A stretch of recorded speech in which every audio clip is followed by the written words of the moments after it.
Semi your cart, semi animation.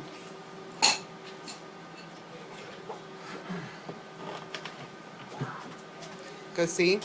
Cart. Mike Q.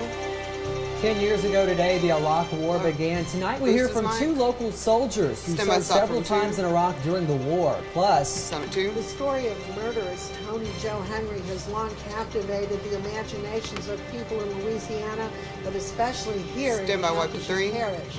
And this weekend, her story makes it to the big screen. And Mikey Lee.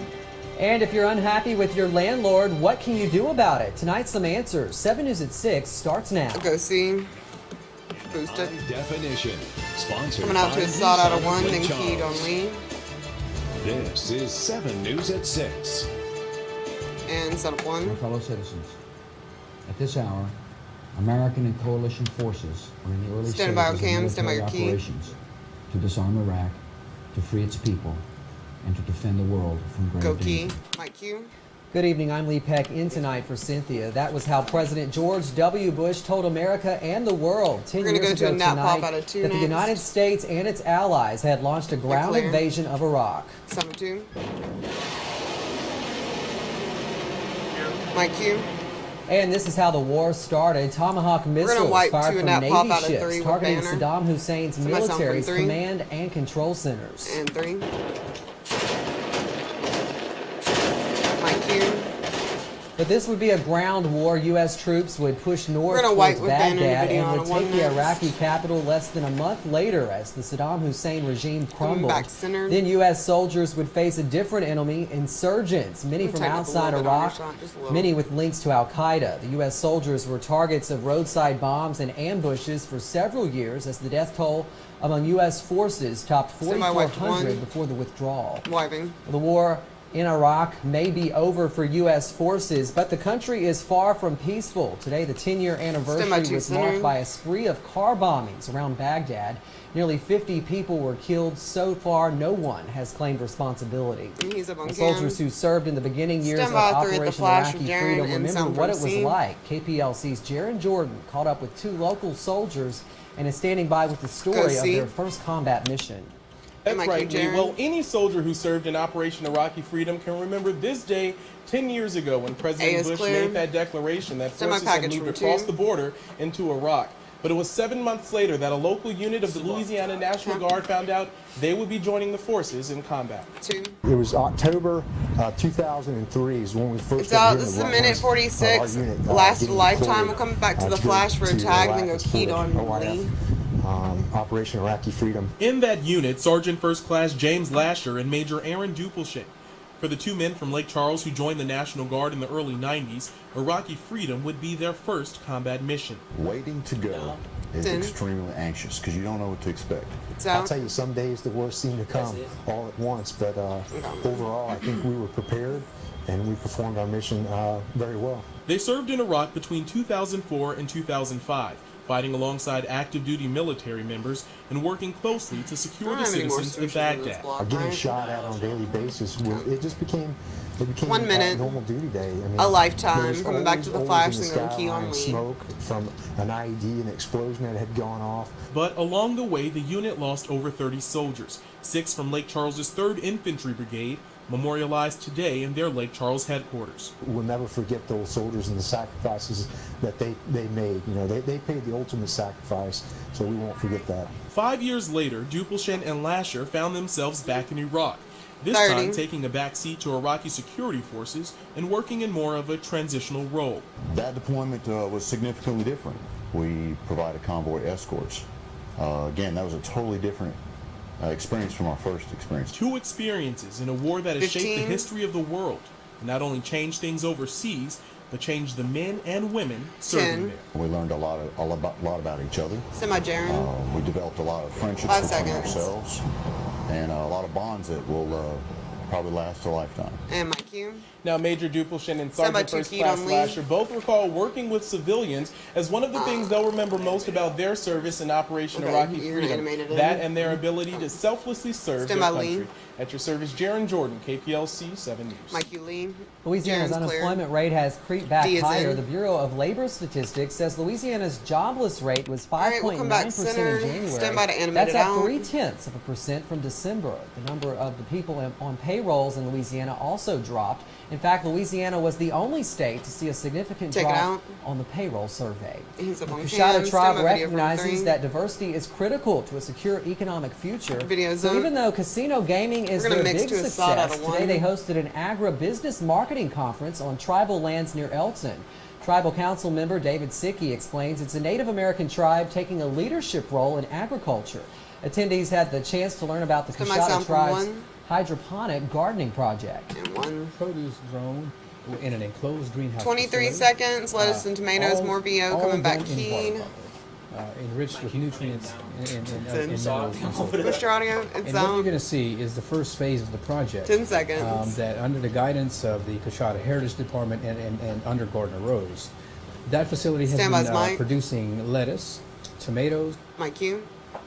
Sickey hopes next year the conference will be expanded to a two-day Gulf Coast Region Expo. Over the past few weeks, we've told you stories of apartment complex residents facing problems with management. Now we're hearing from the Better Business Bureau on how to protect yourselves. In both stories, apartment complex managers had ignored complaints from residents or ignored their duties as managers altogether, which resulted in unhappy tenants. Carmen Million with the Better Business Bureau says that to protect yourself from a similar situation, there are a few things you can do. She says completely looking through your lease is one way to start. Documenting your complaints and leaving a paper trail of problems you have might save you time and trouble in the long run. They're not familiar with the situation that arises, they need to refer back to About 24 seconds in order, coming back key for the tag, and we'll go to video out of 1. And always follow any complaints verbally with something in writing. They need to document, and keep copies for their records. Because if they do have to pursue it, they do have to file a complaint, or they do have to seek legal counsel, they want to make sure they have their documents in order. Mike Q. And you can find the information from the Better Business Bureau on our website, KPLC-TV.com. Video zone. Well, a host of issues affecting senior services will be addressed when the state legislative session begins next month. To get some perspective this morning, the Council on Aging on District 5, along with the Aging Services Network, held a meeting to let local seniors know what to expect. The forum allowed people to learn about how elderly services will be impacted when the legislature meets. Issues like drug costs and cuts to health care services. But we could see some showers as early as tonight. Meteorologist Ray Hampton joins us now with more. Yeah, Leah, and we're watching Texas for those showers, and in fact, they're already beginning to pop up here within the last 30 minutes. Here's a look at radar, and want to zoom in a little closer across the region. There they are. This is just northwest of the Austin area. Again, nothing spectacular, but all this activity will work east, and I do expect to see more showers developing here and eventually head our way. Temperatures, though, right now are pretty warm. 76 Lake Charles, 75. DeRidder, Oakdale, a little cooler, 73, same temperature in Jennings right now. In the forecast for the next 12 hours or so, we'll see temperatures slowly dropping in 3 is up. The 50s. I think the rain waits until probably after midnight tonight, Lee, and I'll have more on that in less than 10 minutes. All right, thanks, Wade. Q2. Well, it's a true story of a beautiful murderess executed right here in Calcasieu Parish in the 1940s. And now Tony Joe Henry's story is coming to the big screen this weekend. KPLC's Teresa Schmidt reports on the movie called The Party. And Son of 2. It's a story with all the makings of a big screen minute picture. 43, The standard beautiful out Q. We'll Tony come Joe back key for the Henry tag. murders a Houston salesman as part of her desperate scheme to break her true love out of prison. And it all happened in Calcasieu Parish. Now, independent filmmakers bring her story to the big screen in a movie called The Party. Do you swear to tell the truth, whole truth, and nothing but the truth, so help you God? I do. She was a beautiful young woman that came from a life of abuse as a child.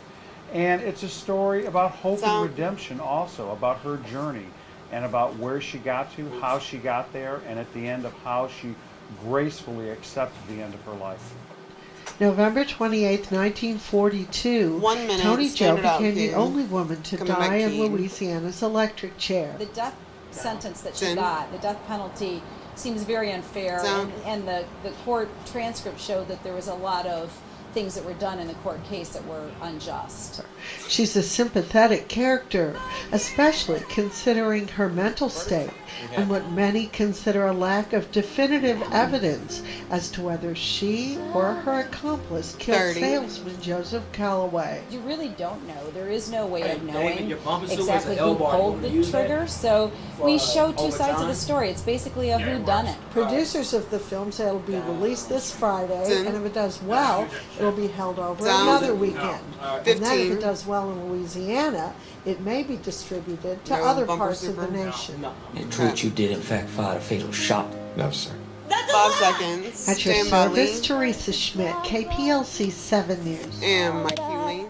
The movie opens this weekend in Louisiana. Stand by your pan. Take it out. Well, still to come, why the basketball season is not over after all for the McNeese Cowgirls. Plus, Houston's art scene is alive. Coming up on the Louisiana Traveler, we'll take you here to Contemporary Arts Museum, Houston. And fade, take it. 2 minutes. All right, guys, we're going to go into a commercial now. How about a big round of applause for the folks in Nicole? Pretty cool, huh? Okay, now we're going to kind of need to quickly move out so that when they 3, 2, 1, go scene. Stand by lean.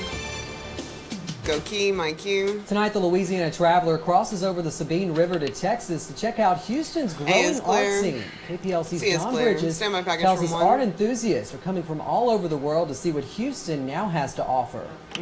If you visit Contemporary Arts Museum Houston once and don't like what you see, well, don't worry, you can come again. The exhibits are always changing. Senior curator Valerie Castle-Oliver says the museum is writing history as it happens to be a non-collecting museum. It means we don't have a collection. We don't purchase artwork. We present art he's traveling. That artists are creating, either sometimes presenting the first museum exhibitions of young artists, or featuring the work of older artists, more established artists. In fact, Houston's art community draws visitors from all over the world. Johnny Madison came here with friends from Ontario, Canada.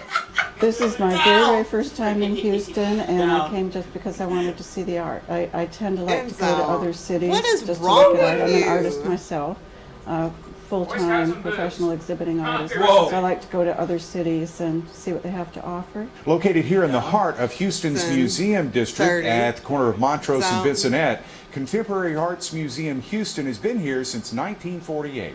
And as the museum approaches its 65th anniversary, Oliver hopes to continue to spotlight Houston's brightest and best artists. You're not going to yell about those? It's not always about being provocative or always being challenging. Oftentimes it's a way for people to come to terms with the world around them. At your service in Houston, John Bridges, KPLC 7 News, Louisiana Traveler. And Mike Hughes. Beautiful weather today, but rain is on the way, right, Wade? Yeah, Lee, we're going to see that coming in later tonight. I'm thinking probably not until after midnight. In fact, it may be an issue tomorrow if your commute to work and school. I'll have more on that in a second. But this afternoon, it was probably a nice day to be inside. Yeah, it had 1 second of pad. A little warm, mid-70s in most car, areas. Complete look at your forecast and show you where those showers are right now coming up. Do whatever you want then. And they take it.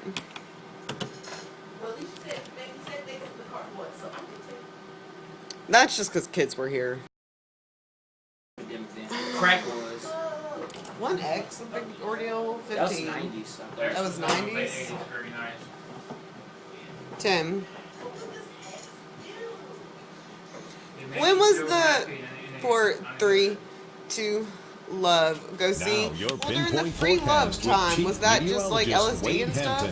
Mike, you? Well, good afternoon to you on this Tuesday. So X wasn't involved, or it wasn't invented then? We talked about this yesterday, that a weak cold front was going to move through last night. Yep, that happened. Temperatures were a little cooler to start off this morning, and then the low humidity was around, making it feel just a little bit cooler tonight, or even earlier today and tonight too. We'll see temperatures cooler, but something else tonight we're going to be watching are showers that are likely to be moving in.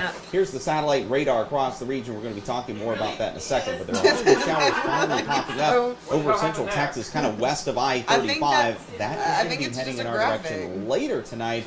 So heads up yeah, on that. it We'll talk dropped more about that down in a second. But I think most of that's going to be coming to an end at the latest by mid-morning tomorrow. And I'm fairly optimistic. I think by the time most of you are ready to head to work or school in the morning, that the rain will be out here. Of course, tune in on Sunrise tomorrow morning. Meteorologist Ben Terry posted on that throughout Sunrise from 4:30 until 7. Then we got our big event coming up. We're going to be in Jennings on Thursday from 4 until 7 o'clock in the evening. So he's going to make a sassy comment. Be sure and come by and say hello to us and purchase your No Weather Radio right there in the store with us, and we'll take care of programming. Visible satellite showing definite increase in clouds, especially to our west. These clouds are moving from west to east, so clouds will be coming in later tonight, and with those clouds later tonight, showers. Here's 7 Shore Vision HD. There are no showers here in southwest Louisiana. There are some showers finally popping up kind of off to the west, and that is exactly not what I wanted the radar to do, but you could kind of see those showers going on west of I-35. They will be heading our way late tonight again. That's still a long ways away. That's why I'm thinking not until after midnight with those showers coming in. Temperature right now with our weather watcher, 76 degrees, Teresa Lyons and Lake Arthur. And look at the difference here. Brenda Abshire and Holly Beach, 66. Much warmer, 85 for Kent, Walter, and Vinton. Yeah, that's the difference of being near the coastline with the effects of the water. Has he improved also over for the week? Marine reporting station in Cameron compared to 75 right now for Fort Polk. The winds basically out in easterly directions. I recommend it. Love being a member of 12 changes coming to us, but it's more of an upper level system bringing those showers to us. Dew points running in the 50s here along I-10. A little drier farther inland, though, north of I-10. That's why it is actually a little warmer as you get farther away from the coastline. So here's our setup. Again, we're watching this area of clouds, and notice the showers right here. Again, it's not a large area, but there are some showers there. I think this is going to expand later tonight, and then eventually all of this will move from west to east. In fact, our computer model is showing this perfectly. Notice the little cluster of showers it has there now. Watch as we head toward midnight and a little after that area of rain kind of expands and moves to the east. I'm thinking again, sometime after midnight, we're most likely timing those showers as they move through here, and then all of that exits off to the east. Should see some sunshine by lunchtime tomorrow. By the afternoon, looking pretty nice. Our forecast for tonight looks like this. Temperatures down into the 50s with those showers possible.